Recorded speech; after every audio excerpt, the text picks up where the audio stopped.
Hello friends, welcome to civil success point. आज हम शुरू करने जा रहे हैं प्राचीन भारत का इतिहास, जिसमें हम शुरू से पढ़ेंगे कि हमें प्राचीन भारत की इतिहास की जानकारी कैसे मिलती है। तो चलिए शुरू करते हैं। स्रोत के आधार पर इतिहास को 3 भागों में बांटा गया। पहला प्रागैतिहासिक काल, दूसरा आद ऐतिहासिक काल और तीसरा ऐतिहासिक काल। प्रागैतिहासिक काल को इंग्लिश में प्री हिस्ट्री कहते हैं, आद ऐतिहासिक काल को प्रोटो हिस्ट्री और ऐतिहासिक काल को हिस्ट्री। अब प्रागैतिहासिक काल होता क्या है, किसे कहते हैं प्रागैतिहासिक काल, तो चलिए समझते हैं। प्रागैतिहासिक काल वो काल है जिसके लिखित साक्ष्य नहीं मिले हैं। आद ऐतिहासिक काल उस काल को कहते हैं जिसके लिखित साक्ष्य मिले तो हैं, लेकिन पर उसे पढ़ा नहीं जा सका। और ऐतिहासिक काल वो काल है जिसके लिखित साक्ष्य मिले भी हैं और उन्हें पढ़ा भी जा सका है। जो आद ऐतिहासिक काल है, इसमें हम हड़प्पा सिविलाइजेशन को रखते हैं, क्योंकि हड़प्पा सिविलाइजेशन की बहुत लिपि मिली है पर उन्हें पढ़ा नहीं जा सका। तो चलिए आगे बढ़ते हैं। अब आज का जो टॉपिक होने वाला है वो हमारा प्रागैतिहासिक काल ही होगा।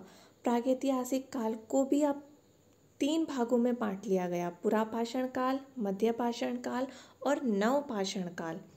पुरापाषाण काल को इंग्लिश में पैलियोलिथिक एज, मध्यपाषाण काल को मेसोलिथिक एज और नवपाषाण काल को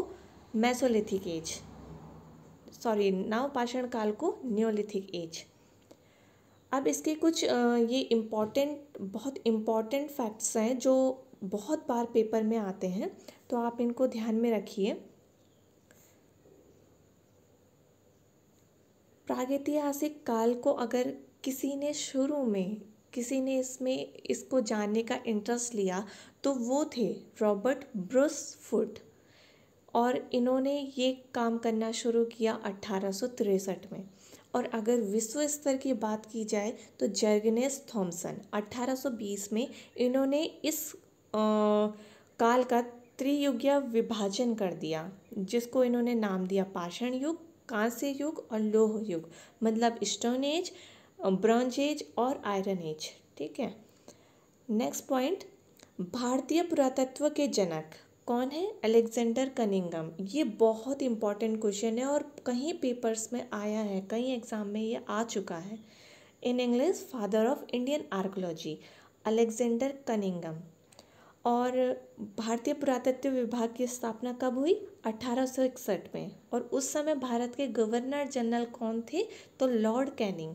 ये क्वेश्चन में बहुत बार आ चुका है कि जब भारतीय पुरातत्व विभाग की स्थापना हुई तो उस समय भारत के गवर्नर जनरल कौन थे? तो कौन थे? Lord Canning. ये देखिए, पुरापाषाण काल, जब मानव एक शिकारी था। ठीक है। मध्यपाषाण काल, जब मानव शिकारी भी था और पशुपालक भी था।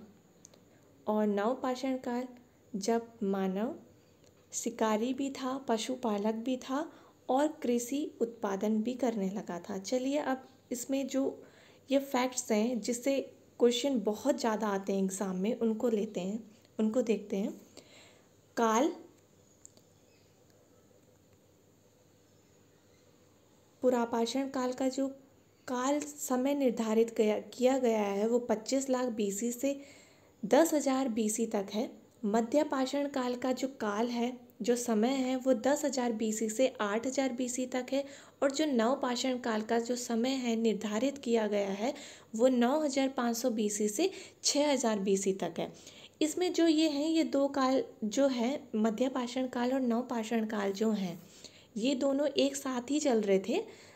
ये हुआ ये कि जो कुछ जगह में जो मानव थे जो आगे बढ़ चुके थे वो नवपाषाण काल में चले गए, और जो थोड़ा पीछे रह गए वो मध्यपाषाण काल में ही रह गए। अब इसके लक्षण क्या क्या थे? तो जो पाषाण काल में जो मानव थे वो सिर्फ एक शिकारी था, वो शिकार करता था और अपना खाद्य का संग्रह कैसे करता था? शिकार को करके, एक जगह से दूसरे जगह। ठीक है। और इसमें जो था कृषि पशुपालन नहीं था। ठीक है। मध्यपाषाण काल के लक्षण क्या है? मानव आर्किटेक्ट था, शिकारी था, खाद्य संग्रह करता था अपना, मतलब कैसे खाद्य संग्रह कैसे करता था। एक जंगल में शिकार किया, वहाँ जानवर जैसे कम हो गए तो वो दूसरे जंगलों में चले गया, फिर वहाँ शिकार किया, तो ऐसे करके मानव अपना खाद्य संग्रह करता था।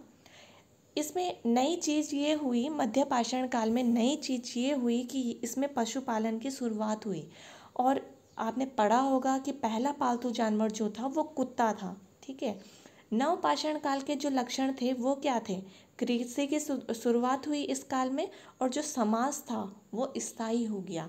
अभी तक इन दोनों कालों में जो समाज था वो अस्थायी था, क्योंकि मानव को शिकार करने के लिए एक जगह से दूसरी जगह जो था वो अपना चेंज करनी पड़ती थी जगह, क्योंकि एक जंगल में जैसे शिकार कम हो गया तो उसको दूसरे जंगलों में जाना पड़ता था, तो उसका जो निवास था वो अस्थायी था। नवपाषाण काल में हुआ ये कि जब उन्होंने कृषि उत्पादन करना शुरू करा, अनाज उनके पास आया, तो उनका जो निवास हो गया वो स्थायी हो गया। अब बात करते हैं औजार की। औजार जो थे पुरापाषाण काल में क्वार्ट्जाइट, सल्क, ब्लेड, ये सब। मध्य पाषाण काल में सूक्ष्म पत्थर, माइक्रोलिथ, लिथ मतलब स्टोन होता है, ठीक है, सूक्ष्म मतलब छोटा। और नवपाषाण काल में स्लेट के बने पत्थर, ठीक है। खोज पे चलते हैं हम। खोज क्या हुई पुरापाषाण काल में? आग की खोज हो गई। और पुरापाषाण काल को मैं एक चीज़ ये बता देती हूँ कि पुरापाषाण काल को भी 3 भागों में डिवाइड किया गया था। वो मैंने इसलिए नहीं बताया क्योंकि बहुत ज़्यादा कन्फ्यूज़न क्रिएट हो जाएगा। पुरापाषाण काल को भी 3 भागों में डिवाइड किया गया था। निम्न पुरापाषाण काल, मध्य पुरापाषाण काल और उच्च पुरापाषाण काल। जो 2 पहले के पुरापाषाण काल थे, निम्न पुरापाषाण काल, मध्य पुरापाषाण काल, ये दोनों जो काल थे ये इसमें ये आप कह सकते हैं कि ये आइस एज थी। और जो उच्च पुरापाषाण काल था इसमें आग की खोज हो गई थी। आग का प्रयोग करना कब शुरू हुआ? तो वो हुआ मध्य पाषाण काल में। और कृषि की खोज मैंने अभी बताया ऊपर, कृषि की खोज हुई, समाज और ग्राम की खोज भी हो गई थी, और यातायात के लिए पहिए की खोज भी हो गई थी। कब? नवपाषाण काल में। अब चलिए चलते हैं सबसे महत्वपूर्ण टॉपिक में, जिससे बहुत ज़्यादा क्वेश्चंस आते हैं। हर एग्ज़ाम में क्वेश्चन इनसे बनता ही है। तो चलिए शुरू करते हैं। पुरापाषाण काल में सर्वप्रथम खोपड़ी के अवशेष कहाँ मिले? हथनौरा, जो कि एमपी में है, नर्मदा घाटी, ठीक है। और एक और इसमें नोट कर लीजिएगा आप, अतिरमपक्कम, ठीक है, ये है आपका तमिलनाडु में। इससे यहाँ से भी क्या हुआ? सर्वप्रथम खोपड़ी के अवशेष मिले। ये मैं लिखना भूल गई थी, आप इसको नोट डाउन कर लीजिएगा। चित्रकारी के प्राचीनतम साक्ष्य कहाँ से मिले? भीमबेटका। और अच्छी बात यह है इसमें यहाँ तीनों कालों के मिले हैं चित्रकारी। भीमबेटका से प्राचीनतम साक्ष्य मिले, और ये वेरी वेरी इंपॉर्टेंट है। भीमबेटका कहीं एग्जाम में पूछा जा चुका है, और डायरेक्ट क्वेश्चन भी बन जाता है कि भीमबेटका स्थल कहाँ स्थित है। तो आपको पता होना चाहिए भीमबेटका मध्य प्रदेश में है, ठीक है। मिर्ज़ापुर से क्या मिले? औजार मिले, ठीक है।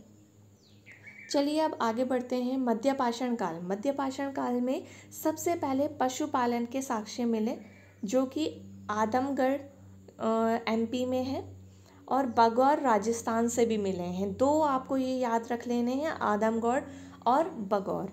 हड्डी के निर्मित आभूषण मिले हैं कहाँ से? महदहा, यूपी से, ठीक है। और सर्वप्रथम मृद भांड, मिट्टी के बर्तन, मृद भांड मतलब मिट्टी के बर्तन, ये मिले हैं चौपानी मांडो, उत्तर प्रदेश से। मैंने ये स्टेट के नाम इसलिए लिखे हैं कि डायरेक्ट क्वेश्चन पूछ लिया जाता है कि चौपानी मांडो कहाँ स्थित है, तो आपको पता होना चाहिए चौपानी मांडो यूपी में है। वैसे भीमबेटका तो मध्य प्रदेश में। ये सब भी आपको अच्छे से याद होना चाहिए। अस्थायी आवास के साक्ष्य कहाँ से मिले? बागौर राजस्थान से। और अधजली हड्डियों के साक्ष्य कहाँ से मिले? सराय नाहर राय, उत्तर प्रदेश से। तो ये भी डायरेक्ट क्वेश्चन पूछा जा सकता है कि सराय नहर राय कहाँ स्थित है, तो उत्तर प्रदेश में। और क्या इससे साक्ष्य मिले, तो अधजली हड्डियों के साक्ष्य।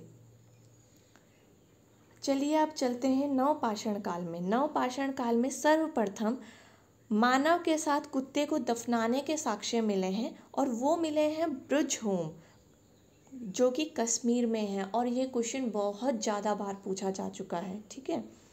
और यहाँ से एक और चीज़ मिली है, गर्तावास के साक्ष्य। गर्तावास मतलब गड्ढे में रहने के साक्ष्य, मतलब मानव जो थे वो उस समय गड्ढे में रहते थे। तो ये साक्ष्य भी कहाँ से मिले हैं, ब्रुजहोम कश्मीर से, ठीक है। आगे चलते हैं नेक्स्ट। हड्डी के उपकरण कहाँ से मिले हैं, चिराद बिहार। तो ये भी आपको पता होना चाहिए कि चिराद कहाँ है, तो बिहार में। चलिए आगे बढ़ते हैं।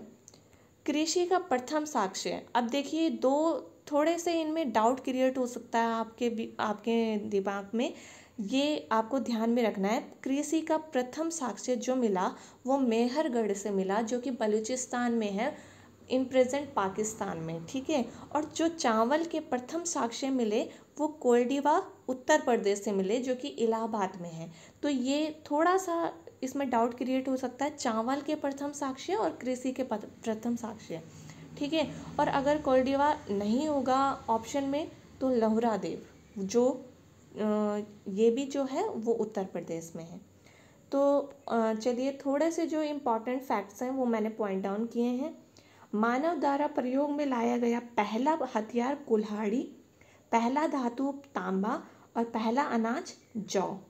आधुनिक मानव को पहले क्या कहा जाता था, होमोसेपियन, जो कि उच्च पुरापाषाण काल में कहा, और ये ही मानव का जो है वैज्ञानिक नाम है, ठीक है। तो इतना जो है आपको बहुत अच्छे से अपने ध्यान में रखना है। इससे बहुत सारे एमसीक्यू बनते हैं, हर पेपर में बनते हैं, आपको ध्यान में रखना है। तो अब हम मिलते हैं नेक्स्ट वीडियो में। अगर आपको वीडियो अच्छी लगी तो प्लीज़ लाइक ज़रूर करिएगा, सब्सक्राइब करिएगा और शेयर भी करिएगा। हम नेक्स्ट वीडियो में मिलेंगे। नेक्स्ट टॉपिक होगा सिंधु घाटी सभ्यता। तब तक अपना ध्यान रखिए। Till then take care, bye bye.